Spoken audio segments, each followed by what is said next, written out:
신약 성경에는 사도 바울을 돕는 그 의사 한 사람, 누가라고 하는 의사 한 사람이 등장합니다. 하나님께서 이 의사를 통하여 성경을 두 권을 기록하셨습니다. 한 권은 누가복음이고 한 권은 사도행전입니다. 누가복음은 예수님의 탄생부터 예수님의 죽으심과 부활까지를 기록했고요.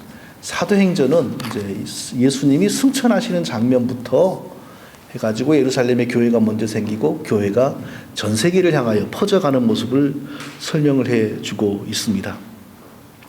근데 놀랍게도 이 사도행전, 누가복음, 사도행전 이 두 개의 성경이 어떤 한 사람을 예수님 믿게 만들려고 쓰여졌다는 사실입니다. 어떤 한 사람을 위해서 그 사람은 정말 엄청난 영광을 누린 사람이죠.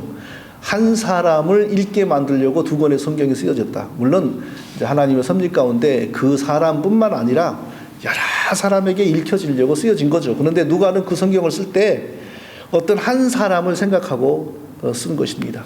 그 사람의 이름은 데오빌로라고 합니다. 누가복음 서문에서는 데오빌로 각하에게 이렇게 그 사람이 언급되어 있어요. 데오빌로 각하에게, 각하라는 말을 쓰는 걸 보니까 이 사람은 그 당시 로마 제국에서 임명한 고위공직자였다는 것을 우리가 짐작할 수 있습니다. 그러니까 굉장히 높은 사람에게 예수님을 전하려고, 그래서 그 사람을 통하여 또 많은 사람에게 예수님의 복음이 전파되기를 위해서 누가는 힘을 다하여 성경을 기록한 것입니다. 예수님은 부활하시고 40일 동안을 더 지상에 머무르셨습니다. 예수님이 부활하실 때, 부활하신 예수님의 몸은 십자가에 죽으실 때 그 해를 받으신 바로 그 몸이었습니다. 다른 몸이 아닙니다. 십자가에서 죽으실 때 해를 받으신 바로 그 몸으로 예수님이 부활하셨어요. 그러니까 예수님 손과 발에는 못자국이 있고 창에는 로마 군병이 찌른 옆구리에는 창자국이 있었습니다. 바로 그 몸으로 부활하셨습니다. 예수님이 부활하셔가지고 제자들에게 나타나셨는데 하필 그때 도마라고 하는 제자는 없었습니다. 그래서 나중에 제자들이 도마에게 야, 부활하신 예수님을 우리가 보았다. 그러니까 도마가 뭐라 그랬냐면요, 내가 그 손에 못자국을 직접 만져보고 내가 그 옆구리에 창자국에 손가락을 넣어보지 않은 이상은 나는 못 믿겠다 그랬습니다. 부활하신 예수님은 보이지 않지만 영으로 어디에나 계십니다. 그래서 도마가 바로 내가 그 창자국에 손가락을 넣어보지 않고서는 내가 믿지 않겠다라고 하는 말을 들으셨어요. 그래서 8일 후에 도마가 있는 곳에 나타나셔서 뭐라 그러셨냐면, 내 손가락을 내밀어서 내 여기 못자국을 만져봐라. 그리고 내 손가락을 여기 내 옆구리에 창자국에 넣어봐라. 그리하여 믿음 없는 자가 되지 말고 믿는 자가 되라. 이렇게까지 말씀하셨어요. 그러니까 예수님은 부활하셨는데 어떤 몸으로 부활하셨냐? 십자가에 달려 못 박히시고 창에 찔리신 바로 그 몸으로 부활을 하신 것입니다. 예수님이 십자가에 달려 못 박히시고 피 흘리시고 창에 찔리신 그 몸은 지금 우리의 몸과 똑같은 몸입니다. 그러니까 그게 뭘 말하는 겁니까? 우리의 부활을 보증하는 겁니다. 우리가 이 몸으로 살다가 죽으면 나중에 부활하는데 바로 이 상태에서 부활을 한다는 것입니다. 음식도 먹고 예수님은 부활하시고 난 다음에 병도 들 수도 있는 그런 몸으로 처음에 오셨죠. 그런 몸으로 십자가에서 고난을 받으시고 다시 그 몸으로 부활을 하셨어요. 그러니까 예수님의 부활은 우리의 부활의 보증이에요. 예수님이 부활한 걸 보니까 정말 나도 나중에 하나님이 내 몸을 부활시키겠구나 믿어지는 겁니다. 왜? 예수님의 몸과 우리의 몸이 똑같은 몸이기 때문입니다. 어떤 사람은 종종 이런 질문을 합니다. 제가 만일에 90살에 죽으면요, 그럼 나중에 부활할 때 나는 몇 살 정도의 모습으로 부활을 할까요? 이렇게 질문을 합니다. 아시겠습니까, 그거요? 모르겠습니다, 저는요. 또 모르겠고, 그거 연구할 필요가 뭐가 있습니까? 내가 20대의 모습으로 부활을 할 것인지, 30대의 모습으로 부활할 건지, 어떻게 알겠어요? 그거 모릅니다. 그 마치 그런 질문은 이런 질문하고 똑같습니다. 로마 군병들이 예수님의 손에 못을 박았잖아요. 근데 그 못은 이만한 못이었을까요? 요만한 못이었을까요? 아니면 한 번도 사용한 적이 없는 새 못이었을까요? 아니면 녹이 슬어 있는 그 아주 많이 쓴 못이었을까요? 그런 말하고 똑같은 거예요. 아무 의미가 없는 그런 사변입니다. 자, 우리의 신앙의 깊은 이해를 위해서 부활하신 예수님에 대해서 좀 더 생각해 보겠습니다. 자, 예수님은 부활하셨어요. 그러니까 다시 그 몸으로 부활하실 거예요. 그러니까 완전한 사람으로 부활하셨어요. 그러면서 동시에 완전한 하나님의 신성이 그 부활하신 예수님에게 함께 있었어요. 처음부터 예수님의 그 하나님 되심, 신성은 죽은 적이 없습니다. 신성은 죽을 수도 없고요. 고난 받을 수도 없고요. 피를 흘릴 수도 없는 하나님입니다. 그럼 어떻게 고난을 받으시겠어요? 그런데 우리가 이제 흔히 예수님이 십자가에 못 박혀 죽으셨다라고 말할 때 그것은 사람이신 예수님의 인성이 죽으신 거예요. 사람이신 예수님에게는 두 가지 요소가 있지 않습니까? 우리처럼 몸을 가졌고 우리처럼 영혼이 있는 겁니다. 사람이신 예수님에게는 영혼도 있고 몸도 있는 겁니다. 근데 몸이 죽었습니다. 십자가에 못 박혀서. 그러면 예수님의 그 사람이신 예수님의 영혼은 그때 어디에 가셨을까? 우리는 부활하기 전까지 잠시 천국에 가셨던 것으로 짐작할 수 있습니다. 왜냐하면 십자가상에서 이렇게 피 흘리고 죽어갈 때 우편의 강도가 나를 구원해 주세요 라고 할 때 예수님 뭐라 그랬습니까? 내가 오늘 나와 함께 낙원에 있을 것이다. 천국에 있을 것이다. 약속하셨지 않습니까? 그러면 천국에는 예수님 어떻게 갑니까? 육신은 죽잖아요. 영혼이 천국에 간다는 거죠. 그렇게 짐작할 수 있어요. 예수님의 영혼은 몸이 죽으신 후 잠시 천국에 있다가 부활할 때까지 기다렸다가 부활할 때 그 몸과 함께 연합하신 것으로 짐작을 할 수 있습니다. 여기까지는 생각해 볼 필요 없지만 그러나 우리가 정말 예수님을 더 깊이 이해하기 위해서 또 하나의 제가 질문을 드려보겠습니다. 자, 십자가에서 죽으실 때까지 예수님은 우리와 같은 동일한 사람이었습니다. 그런데 동시에 완전한 하나님이셨습니다. 그러니까 완전한 사람, 완전한 하나님으로서 십자가에 못 박히셨습니다. 신비한 일이죠. 그래서 사도 요한은 예수님을 보고서 뭐라고 말했냐면요. 십자가에 못 박히시기 전에 아버지의 독생자의 영광이요 은혜와 진리가 충만하더라. 사람은 사람인데 아버지의 독생자 하나님의 영광이 충만하고 은혜와 진리가 흘러 넘치더라. 이렇게 말씀을 하셨어요. 자, 이 아주 어려운 질문을 한번 드려보겠습니다. 십자가에서 죽으신 분은 사람이신 예수님입니다. 십자가에서 죽으신 분은 사람이신 예수님입니다. 사람이신 예수님은 십자가에서 죽었습니다. 근데 그때 하나님이신 예수님은 그때 어디에 가셨을까요? 이것을 아느냐 모르느냐에 따라서 우리 구원이 결정되는 것은 아닙니다. 그러나 우리가 여기까지 설명하고 이해할 수 있다면 우리가 예수님을 더 많이 알게 되는 거죠. 하나님이신 예수님의 신성은 하나님으로서의 영입니다. 하나님은 여기 있다 저기 있다라고 우리가 말할 수 없습니다. 하나님은 이 세상 어디에든지 계십니다. 편재하십니다. 무소부지하십니다. 아니 계신 곳이 없습니다. 그러니까 사람이신 예수님은 십자가에서 죽으셨습니다. 그때 하나님이신 예수님은 어디에 계셨나? 무덤 속에 예수님의 몸이 있는 곳에 계셨다고 말해도 되고요. 온 세상에 어디에든지 다 계셨다고 말해도 되고요. 천국에 계셨다고 말해도 됩니다.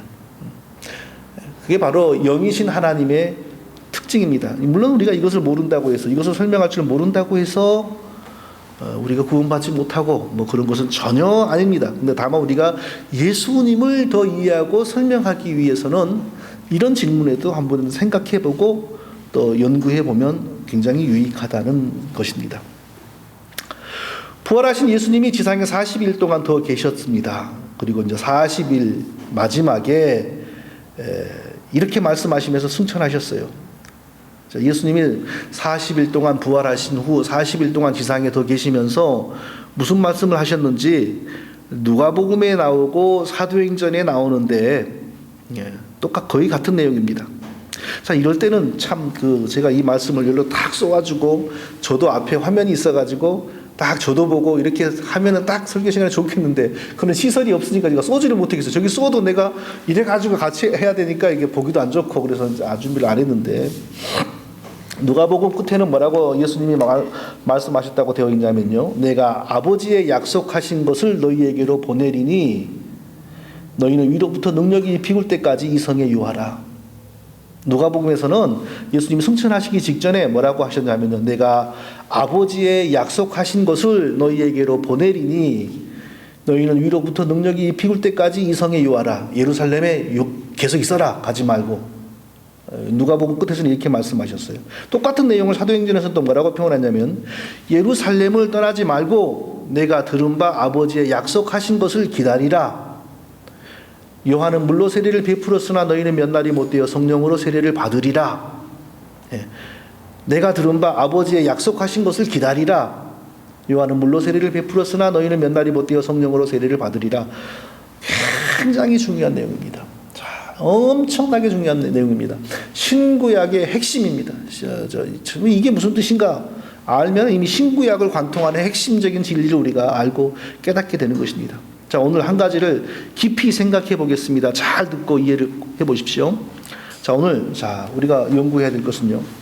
아버지의 약속하신 것, 예수님 승천하시기 직전에 부활하시고 지상에서 40일 동안 더 계셨는데 40일 끝 무렵에 아버지의 약속하신 것을 기다려라. 그리고 승천하셨어요. 아버지의 약속하신 것. 누가복음에서는 내 아버지의 약속하신 것을 너희에게 보내리니 내 아버지의 약속하신 것을 내가 너희에게 보낼 것이다. 사도행전에서는 내게 들은 바 아버지의 약속하신 것을 기다리라. 이렇게 말씀했어요. 아버지의 약속하신 것. 자, 아버지의 약속하신 것이 무엇일까요? 예수님이 말씀하시는 아버지의 약속하신 것, 이게 무엇인지 알려면 구약성경 전체를 우리가 알아야 돼요. 자, 구약성경의 시작은 무슨 얘기입니까? 하나님께서 자기 백성을 만드시는 이야기입니다. 하나님이 우주를 다 만드시고 그리고 우주에서 가장 중요한 존재인 아담을 만드신 게 바로 성경의 시작인데 아담은 단순한 사람이 아니라 하나님의 백성입니다. 하나님이 자기 백성 아담을 만든 것입니다. 근데 아담을 만들 때 어떻게 만들었냐? 하나님의 형상대로 만들었습니다. 하나님의 형상대로 만들었다는 것은 다르게 말하면 하나님과 같은 완전한 인격을 아담에게 주셨다는 겁니다. 아담에게 완전한 인격을 주었다는 것은 다르게 말하면 뭐냐면 어떤 면에서는 굉장히 위험스러운 존재라는 겁니다. 스스로 결정하고 스스로 말하고 스스로 행동하고 스스로 중요한 일을 다 알아서 할 수 있는 존재로 만들어버린 거예요. 그래서 위험한 겁니다. 자, 우리에게도 하나님의 형상이 있습니다. 우리에게도 하나님이 인격을 주셨습니다. 그러니까 하나님은 우리의 인격을 지극히 존중하십니다. 이게 얼마나 위험스러운 건지 아세요?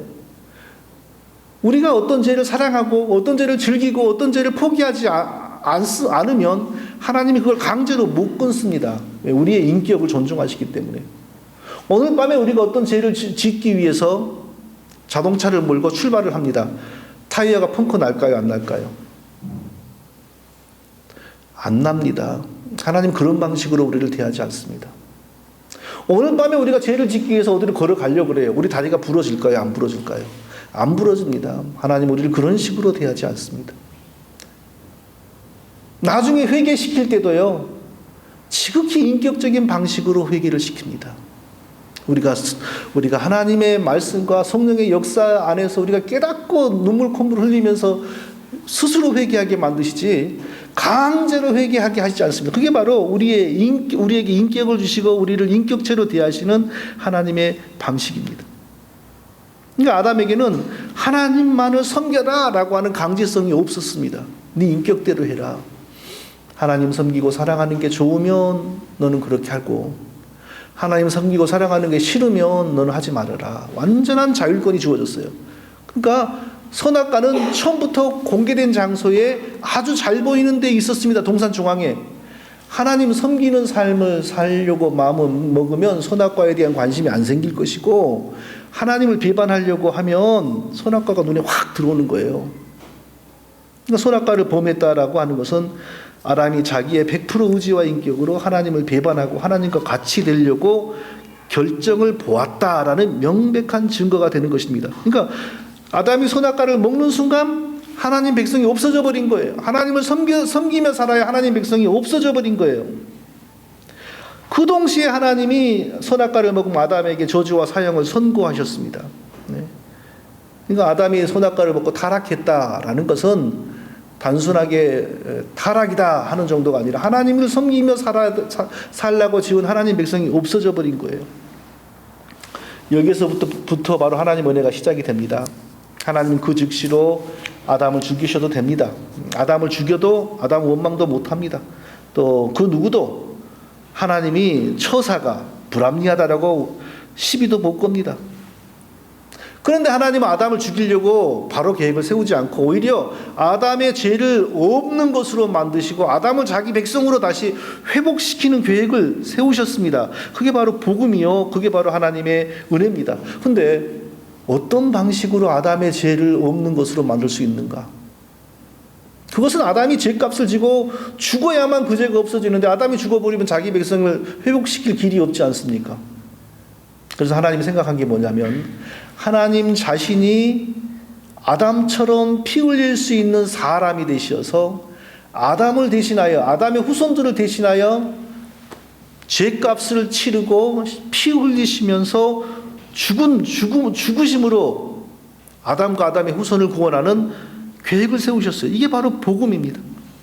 그러니까 복음은 중간에 갑자기 생겨난 게 아니라 아담이 타락했을 때 하나님 백성이 없어져 버렸을 때 바로 그 순간에 하나님이 예수 그리스도의 피를 통하여 자기 백성을 회복시켜내려고 다시 살려내려고 계획을 세우셨어요. 창세기부터 이게 다 나타나기를 시작합니다. 아브라함을 부르시고 아브라함을 통하여 한 민족을 만드시고 그 민족 속에서 예수 그리스도가 오게 하시려고 하나님이 이제 구체적으로 역사를 이끌어 가셨습니다. 몇 명 되지 않은 아브라함의 후손들을 애굽으로 보내어서 몇백 년 만에 엄청나게 숫자가 늘게 했습니다. 그리고 다시 가나안으로 원래의 땅으로 이끌어내셨죠.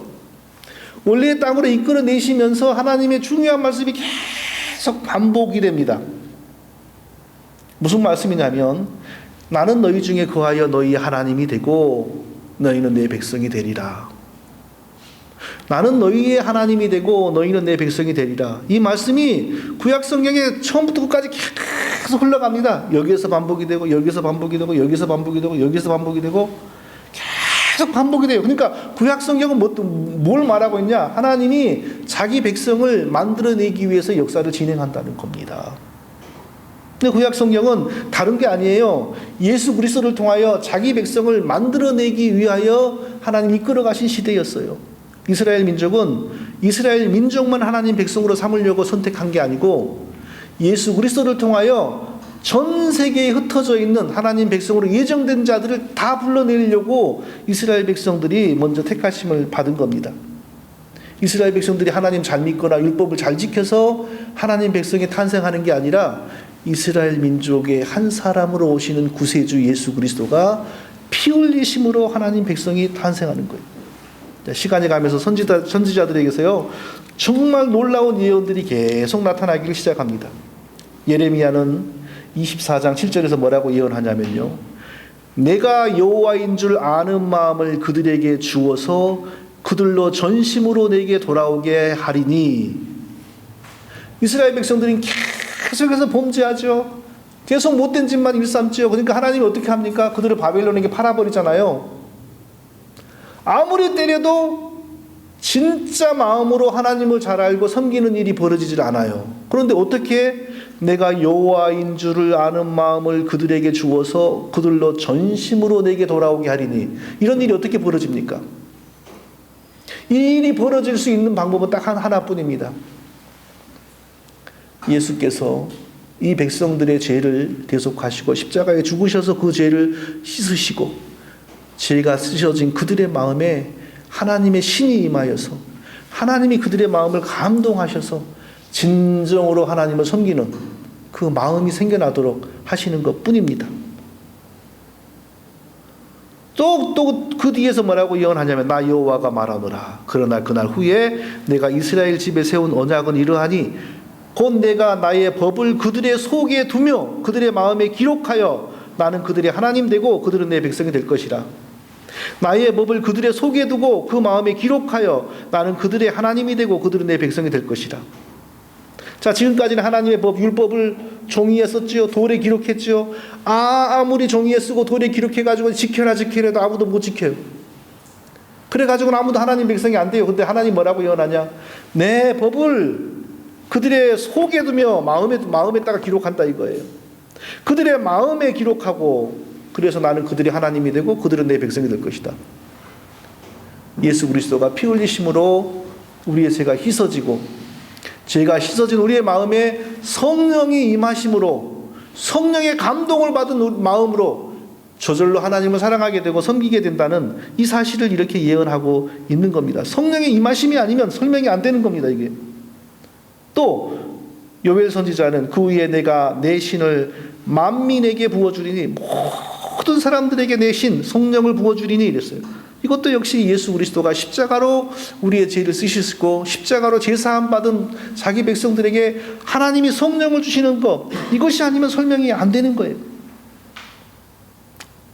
아버지의 약속하신 것, 예수님이 제자들에게 승천하시기 직전에 예루살렘을 떠나지 마라, 아버지의 약속하신 것을 여기서 기다리라, 이 말씀은 바로 구약에서 예언된 하나님이 하나님 백성이 되고 하나님 백성 가운데 하나님이 친히 거하시게 만들겠다는 것, 성령을 주시겠다는 것, 이겁니다. 이것을 기다리라는 거예요.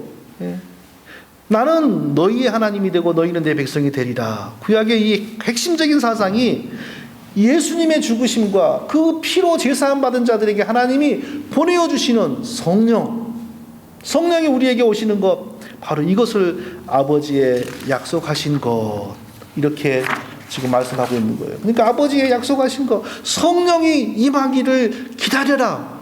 예루살렘에서 성령이 임하기를 기다려라. 그 전에는 어디 가지 말아라. 예수님이 이렇게 말씀하시는 거예요. 성령이 임하셨다. 가장 핵심적인 의미가 뭡니까? 우리의 죄가 예수 그리스도의 보혈로 씻어지고, 보혈로 씻어진 우리 마음에 하나님이 우리에게 오셔서 하나님이 우리 가운데 거하시는 하나님이 되시고 우리가 그분의 백성이 되었다, 이 뜻입니다. 이거 얼마나 중요한 일입니까? 성령이 오셨다. 성령이 오셨다는 것은 우리의 죄가 사해졌고 우리가 하나님 백성이 되었다는 겁니다. 그런데 오늘날 수많은 사람들이 성령이 오셨다 그러면 제일 먼저 하는 말이 뭡니까? 죄송한 표현인데, 성령이 오셨다 그러면 자동적으로 랄랄랄랄랄랄랄 이런 거 한다 그러지 않습니까? 성령이 오셨다 그러면 무슨 뜻인지도 모르면서 능력 온다 이러지 않습니까? 완전히 이상한 기독교가 되어버린 겁니다. 구약시대에 대부분의 사람들이 바알에게 사로잡혀 있었습니다. 그런데 바알을 섬기면서도 하나님을 섬긴다고 다 믿고 있었어요.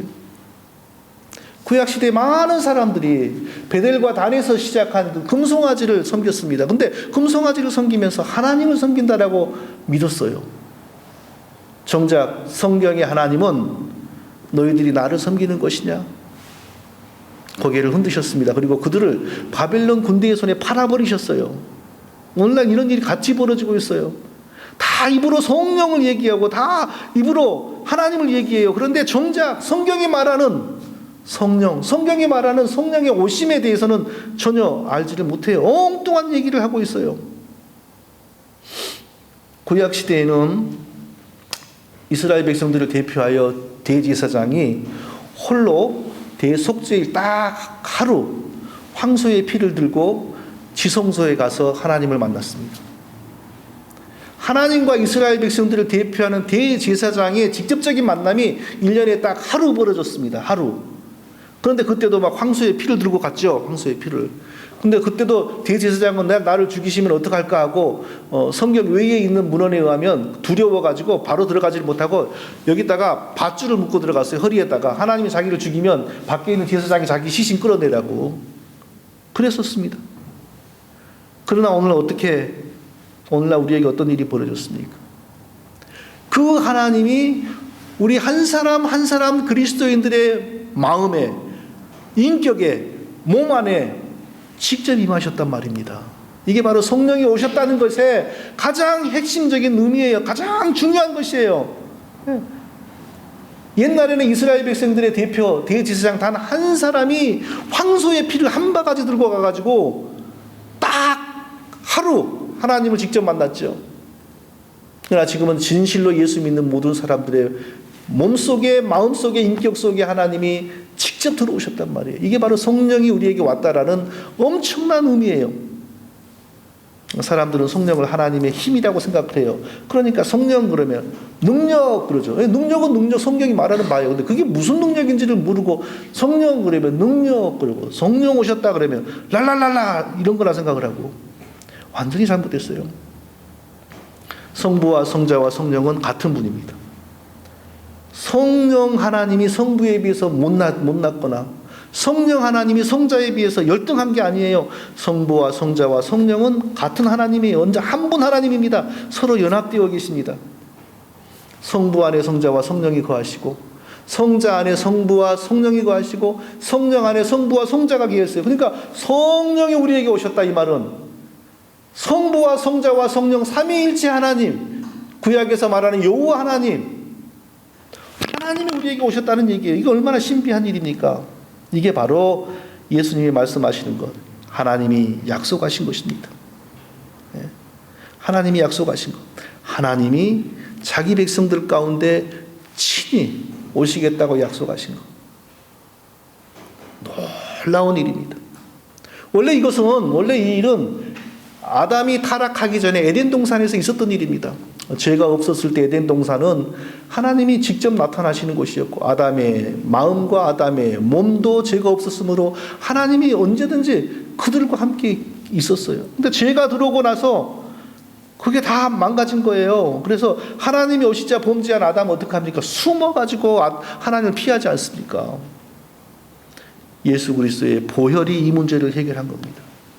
예수 그리스도의 피가 이 죄를 씻은 겁니다. 예수 그리스도가 십자가에서 피 흘리시고 우리 죄를 씻음으로 아담이 하나님이 두려워가지고 피해야만 하는 그 죄가 사라지니까 자동적으로 우리의 몸이, 우리의 마음이 하나님이 임하시는 성전이 된 거예요. 이게 바로 우리에게 성령이 오셨다라는 의미입니다.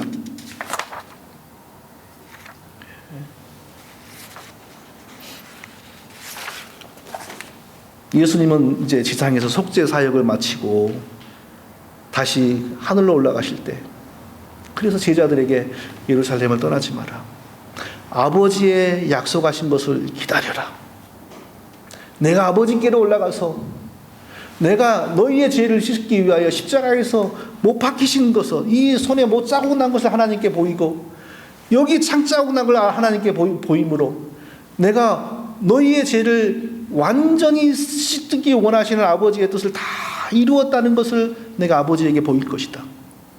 그리고 아버지의 약속하신 것을 보내주시기 위해서 내가 아버지에게 성령을 보내달라고 내가 요청하실 것이다. 그렇게 말씀하신 거예요. 그래서 하나님은 예수 그리스도의 그 못자국과 창자국을 보시고 그 피가 완전히 우리의 죄를 사하신 것을 보시고 예수님을 하늘과 땅의 모든 권세를 다스리는 가장 높은 분으로 하나님께서 예수님을 임명하신 것입니다. 그리고 예수님의 요청대로 우리에게 성령을 보내서 우리의 몸이, 우리의 마음이 하나님을 모시는 성전이 되게 한 것이에요. 아주 신비하고 놀라운 일입니다. 아시겠습니까? 굉장한 일입니다. 이것을 모르고 섣불리 성령 그러면 이상한 소리를 하려고 그러고 안 됩니다. 능력과 권능 맞습니다. 성령이 우리에게 능력과 권능을 주십니다. 그런데 흔히 말하는 그런 능력과 권능은 아닙니다. 성령이 우리에게 오셨다면 그것은 곧 우리가 하나님을 직접 모시는 하나님의 백성이 되었다는 거예요. 그거 가장 중요한 의미입니다. 그거보다 더 중요한 게 어디 있어요? 예수 그리스도가 친히 피 흘리심으로 나의 죄를 씻으시고 내 죄가 씻어진 것을 보시고 하나님이 친히 내 속으로 오신 겁니다. 하나님이 친히 내 속으로 오신 것, 이게 바로 내가 성령을 받았다는 것입니다. 이 놀라운 은혜가 구약의 사람들에게는 없었어요. 구약에서 가장 뛰어난 엘리야나 엘리사나 모세나 그 누구에게도 이 은혜가 없었어요. 왜 그런지 아십니까? 그들에게는 아직 예수 그리스도의 보혈이 없었습니다. 그들에게는 기껏 있어봐야 예수 그리스도의 보혈을 상징하는 짐승의 피밖에 없었어요. 완전히 죄가 사해지질 않았습니다. 우리를 위하여 예수 그리스도가 그 피를 흘리시면서 우리의 죄를 다 씻으시고, 그리고 죄 씻어진 우리들의 몸과 마음 안에 하나님이 임하신 것입니다. 그래서 구약 성경에 계속 이어지는 그 말씀, 나는 너희 중에 행하여 너희의 하나님이 되고 너희는 내 백성이 되리라. 구약 성경에서 모든 선지자들을 통하여 예언하시고 말씀하신 내용이 이루어진 겁니다. 그 이루어진 게 뭐냐? 우리에게 성령이 오셨다는 것입니다. 이게 바로 아버지의 약속하신 것입니다. 사랑하는 성도 여러분, 우리가 성령을 받았다는 것의 가장 중요한 의미가 바로 이거예요. 이것을 모르고서 엉뚱한 소리를 하면 안 돼요. 뭐 성령을 받았다면서 엉뚱한 얘기들 하고 다니면 안 돼요. 자, 그러면 다음 주에는 이제 성령이 우리에게 오셨을 때 우리는 어떤 사람이 되는가, 어떤 행동을 하게 되는가, 어떤 성품을 드러내게 되는가, 그건 다음 주에 얘기하겠어요. 가장 중요한 이 기독교의 신비, 우리가 성령을 받은 사람이라는 거예요. 우리가 성령을 받았다는 것은 예수 그리스도의 보혈로 우리의 죄가 씻어졌고 우리가 하나님 백성이 되었고